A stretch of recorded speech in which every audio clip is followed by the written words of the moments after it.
mooy décision de rejet bu recours bi nga xamante ne rek sur l'accès de l'information relative aux fonds politiques daal di nañ si indi ay leeral moom mi nga xamante ni rek moom mooy premier ministre Ousmane Sonko mu ne ci cadre garantir de la garantie ak li nga xamante moom mooy transparence maanaam wàllum leeral nañ ci gestion finance publique ak droit des citoyens moom mi ngi mu ne rek information fiable ci li nga xamante ni rek moom mooy affaires publiques yi ak demande officielle dafa rek daal di nekk loo xamante ne da koy adressé wala sax adressé na ko li nga xamante ni moom mooy autorité compétente yi ngir rek ñu daal di obtenir benn communication montant exact am communication bi dafay leeral exactement koppar yi ñaata la joxe une information boo xamante ne lu leer la lu fiable la lu mën a dugg ci bopp sénégalais te da doon ay naxee mbaay waaye tamit mu nekk mbirum fonds politique yi nga xamante ne dañ ko alloué à la présidence de la république et ak li nga xamante moom mooy primature nekk ay budget yi nga xamante ne ay exercice budgétaire la bu 2025 ak 2026 ba tey ci loolu mu def ay demande reposée ci li nga xamante ne moom mooy loi du 4 septembre 2025 waaye ba tey ñëw ci li nga xamante ni moom mooy accès information publique waaye instruction juridique africaine et internationaux garantissant li nga xamante moom mooy transparence ak la bonne gouvernance et le droit à l'information maanaam ci loolu dafay ñëw indi mbirum leeral ci lépp loo xamante ne rek ñeel na ay mbirum budget wala mbirum koppar ñu daal di koy leeral joxe ay montant exact yoo xamante ne amul ay naxe mbaay mu doon transparence comme ñëpp xam nañ na loolu la yàgg woote. mu ñëw Ousin ci li nga xamante ni mooy face au silence de l'administration mu ne procédure ba nag nekk na loo xamante ne dafay référer ci benn liberté boo xamante ne engagement lay nekk ci kanamu Cour suprême waaye rek pour obtenir li nga xam ne mooy protection juridictionnelle ak li nga xamante ne moom mooy ci wàllum droit fondamental waaye moom it ñëwaat na ba tey mu ne décision bi nga xamante ne mooy décision particulièrement contestable mu ne juge des référés à rejeter li nga xamante ne moom mooy la requête en se fondant sur li nga xamante ni rek moom moo jëm essentiellement sur deux motifs mu ne Ousin bu fekkente ne yaa ngi tiim texte bi mu ne d'une part dafay estimer que bañ a justifier li nga xamante ne mooy intérêt patrimonial boo xamante ne dafa doy waaye rek ñëw ci li nga xamante ne moom mooy motivation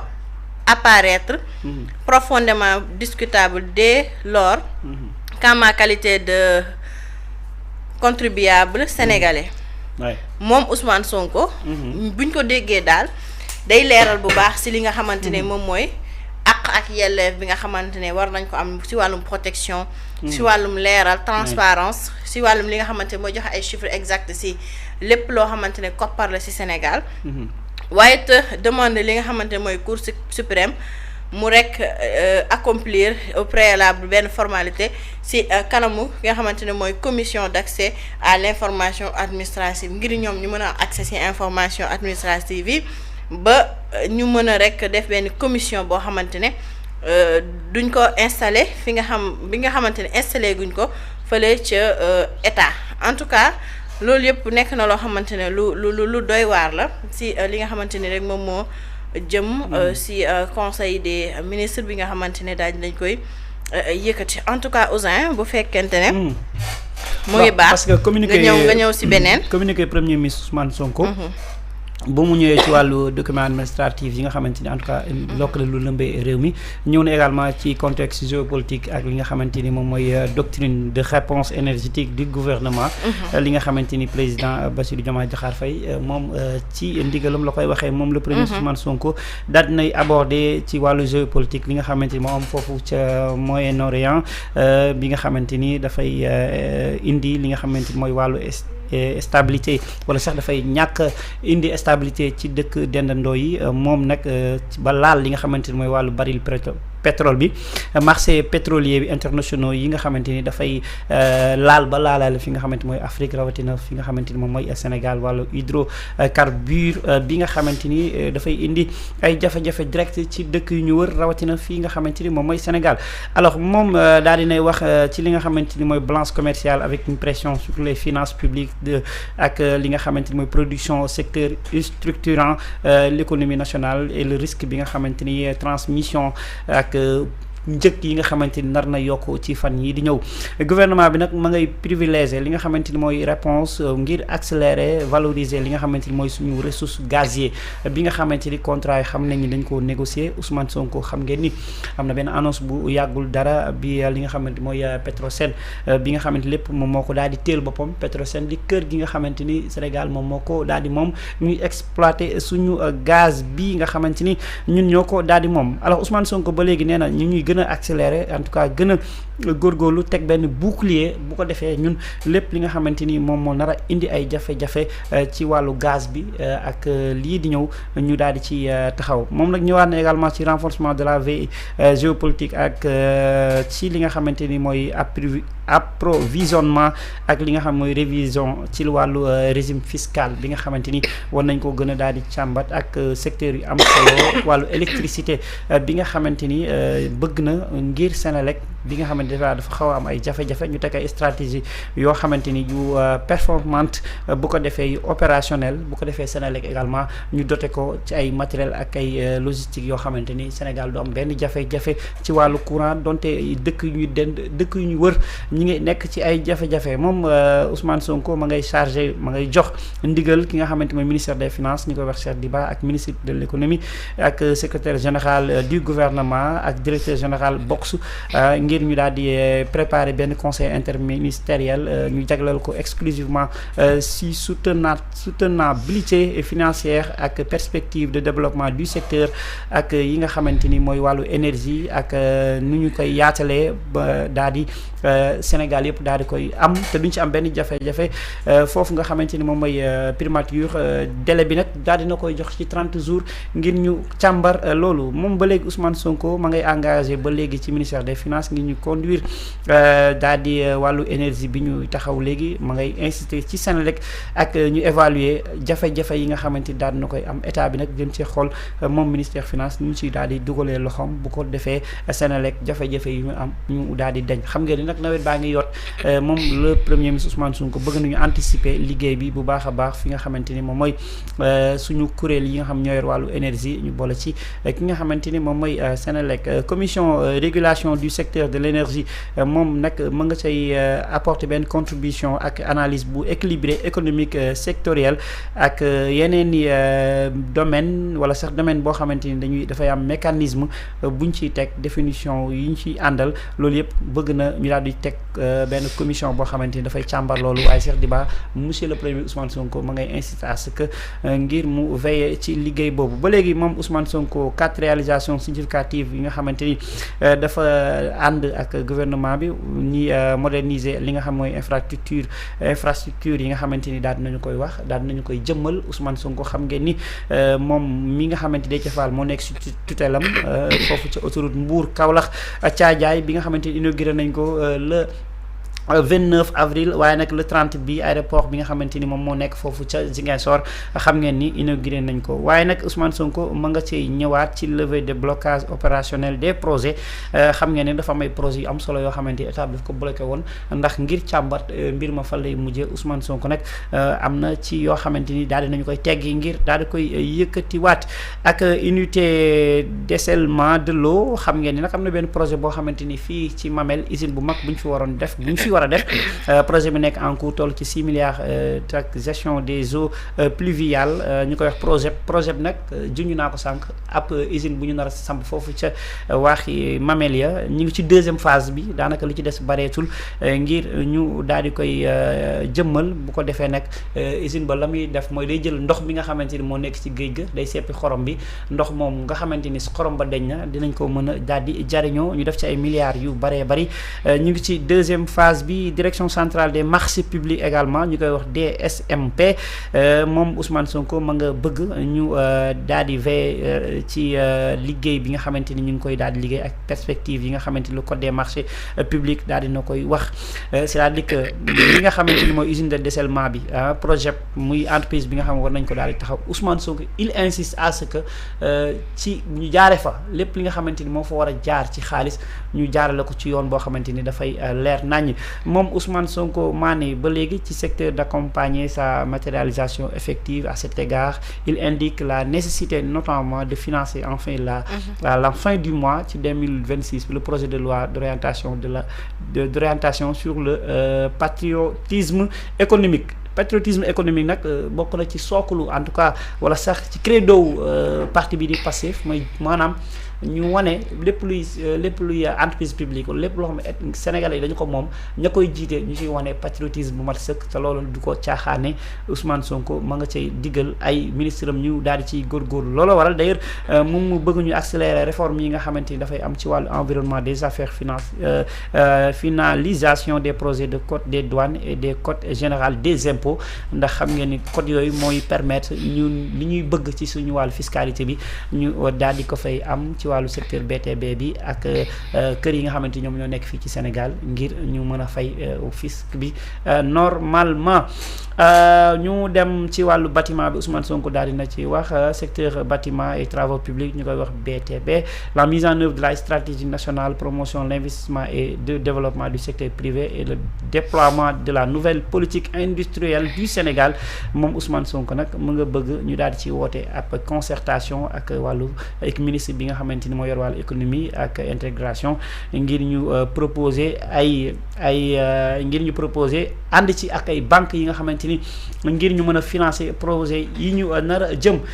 maanaam ma bàyyi rek eggale wala ma continuer moom jàng ko doon junni sànq ci communiqué ministre yi voilà ci préparation fête de la tabaski ak pèlerinage Popenguine bi également Ousmane Sonko ma nga cay wax nee na moom état bi ñu ngi rappeler urgence biñ ci nar a def ak taxawaay bi nga xamante ni nañ ko taxaw ci wàllu approvisionnement rawatina wàllu ndox ak wàllu xar xam ngeen ni tabaski li ci des daanaka bareetul Ousmane Sonko defoon na benn annonce fan yi la passé waxoon ni contrôle bi dina am lu ñu ko gën a yaxanal ndax xam ngeen ni camion yu mag yi ñoom dañu doon faral di nekk ay ñeent léeg-léeg nag bu ñu ñëwee douane bi ak police yi ci yoon di leen ay jafe-jafe tegg nañu contrôle boobu yaxanal ko bu ko defee xar yi nar a jógee foofu ca Mali ak Niger ngir mën Sénégal yëpp ku ci nekk mën a am ci li nga xamante ni moom mooy wàllu xar ñëw na si suñu jàngo bi 138e édition du pèlerinage marial de Popenguine bi nga xamante ni daanaka yàggatul dara moom nag ña ngay def ay prévention jëm ci wàllu inondation ndax xam na ni Popenguine bi ren dina xaw a laale tuuti ak li nga xamante ni moom mooy nawet bi d'ailleurs moom Ousmane Sonko moo tax mu wax ministre bi nga xamante ni mooy Cheikh Tidiane Dièye bi yor wàllu assainissement ma ngi koy sant ak ministre de l'Intérieur Maître Bamba Cissé ñu def ay projet ak ay liggéey ci bés boobu bu ko defee suñu mbokk yi nekk ci jàngu bi nag du ñu am jafe-jafe ci wàllu ndox du ñu am jafe-jafe également ci wàllu sécurité agenda président de la République suivi de l'intégration de la coopération et des partenaires le chef de l'État informe le conseil qu'il prendra part au sommet africain Forward bi nga xamante ni dafay am foofu ca Nairobi nag moom mooy Kenya le 11 ak le 13 mai moom le président Bassirou Diomaye Diakhar Faye ñu ñëwaat maane dem ci beneen communiqué ministre yi ginnaaw seen njiit comme ni ñu ko mën a waxee le président le premier ministre Ousmane Sonko yëkkati ay kàddu di wax tamit sàkkuteefam si yenn secteurs yi lan la si namm ngir rek évolution daal di am ministre yi nag am na si ñenn ñi nga xamante ne daal nañ ci yëkkati ay kàddu ministre bi nga xamante ne moom mooy le ministre de l'enseignement supérieur de la recherche et de l'innovation daal nay def benn communication si thème bi nga xamante ne moom moo ñeel préparatif bu section 2026 ak li nga xamante moo jëm si wàllum réforme bu examen baccalauréat suñu mbokk élèves yi def terminal fas yéene ñëw si li nga xamante ne moom mooy enjeu yi yu mën a am Sénégal waaye it ministre bi nga xamante ne moom moo yor wàllum urbanisme des collectivités territoriales et de l'aménagement des territoires moom nag daan nay def benn communication si li nga xamante ne moom moo jëm rek si wàllu plan d'aménagement intégré de Dakar Xolpa moom daal na si ñëw waaye ñëw na tamit si li nga xamante ne moom mooy nouvelle ville bi nga xamante ne moom mooy Thiès ak zone d'aménagement bi nga xamante ne moom moo concerté région de Thiès. waaye li nga xamante ne moom moo jëm si texte législatif ak réglementaire yi moom li nga xamante ne moom lañ si daal di nemmeeku rek mooy le conseil dafa daal di examiner ak adopter waaye nag projet de loi bi nga xamante ne mooy autoriser le président de la République du Sénégal mu rek daal di ratifier li nga xamante ne moom mooy convention d'entraide yi nga xamante ne moom moo jëm si wàllum judiciaire de manière pénale ak li nga xamante ne lëkkaloo si ak ki nga xamante mooy le gouvernement de la République du Sénégal ak kii di République bu Gambie daal di nañ koy signé à Dakar nigi le 12 mars 2020. ba tey beneen projet de décret bi nga xamante ne dafa daal di porter ci création de certificat de fin d'études élémentaires muy CFEE suñu mbokk élèves yi def CM2 et li nga xamante ne moom mooy suppression bu concours d'entrée en classe de 6e loolu it yëkkati nañ ko fa bu ñu ñëwee ci titre des mesures individuelles nag mu mel ni ne rek président de la République du Sénégal jël na ay décisions voilà ginnaaw décision yooyu nag nekk na décision bu fekkente ne mën naa see ñëw parce que je pense que loolu moo ci topp muy ki nga xamante ni rek moom mooy monsieur Tamsir Gueye titulaire d'une maîtrise en sciences économiques matricule de solde numéro 6308 81/B moom daal nañ koy nommé directeur de l'administration générale et de l'équipement du ministère des transports terrestres et aériens daal di remplacer ki nga xamante ne moom mooy monsieur Abdoulaye Diop loolu moo nekk li nga xamante ne Ouzin daal na ci am. donc ñaari nomination moo am on dirait wala. non benn la. benn nomination moo am waaw. ok benn mooy monsieur Tamsir Gueye titulaire d'une maîtrise en sciences économiques foofu ci ministère de santé la ministère de la santé dafa mel ni la. l'administration générale et de l'équipement du ministère des transports terrestres et aériens voilà. Bon pour ñu waxaat ko rek mooy ministre Tamsir Gueye titulaire d'une maîtrise en sciences économiques matricule du solde numéro 630/88/1 B moom la ñu nommé mu nekk directeur de l'administration générale suñu réalisateur mun na ko mun na génnee ki nga xamante ne moom mooy Tamsir Gueye woon ko sénégalais peut-être duñu def un visage sur le nom voilà mooy monsieur Tamsir Gueye voilà moom la ñu nommé directeur de l'administration générale et de l'équipement du ministère des transports terrestres et de aériens